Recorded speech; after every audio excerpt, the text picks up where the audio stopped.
Our headlines today. An extra £29 billion a year for the NHS in England, but other government departments feel the squeeze after the Chancellor's spending review. Yes, transport, the environment, crime and justice and council funding among those facing real terms cuts. I'll find out how people have been reacting to the government's decisions. A third night of violence in Northern Ireland as petrol bombs are thrown at police and a leisure centre is set on fire. Disposable vapes are still being sold in some shops nearly 2 weeks after being banned.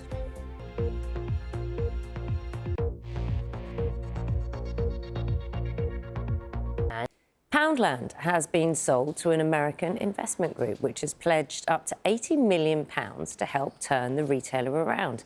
For an undisclosed sum, Gordon Brothers has bought all of Poundland's shops and assets. No detail as yet on what it will mean for jobs or the future of those 800 stores which are around the UK. Plans to restructure the high street store are expected to be announced in due course.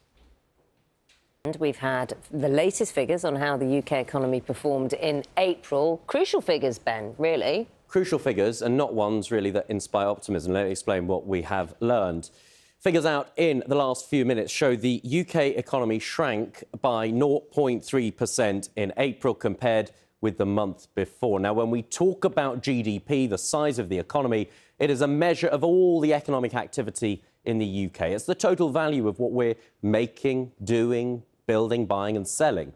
Economic growth, more of that is generally seen as a positive thing because it means businesses selling more, making more money, they pay more in taxes, more likely to buy new equipment and technology, take on more staff, give bigger pay rises, all of which means workers earning more, paying more in tax.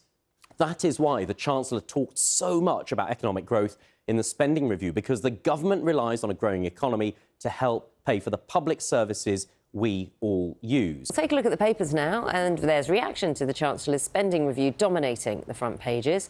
As you would expect, the Daily Telegraph says that Rachel Reeves is sacrificing the police and defence, as both departments are set for smaller yearly increases in spending compared to the NHS.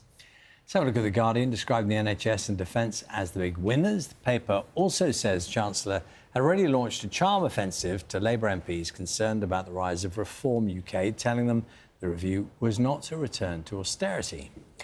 Chancellor turns on the tax and spend taps is the Times headline. The paper reports that there are warnings from economists who say that she will have no choice but to raise taxes to pay for policies and keep the books balanced.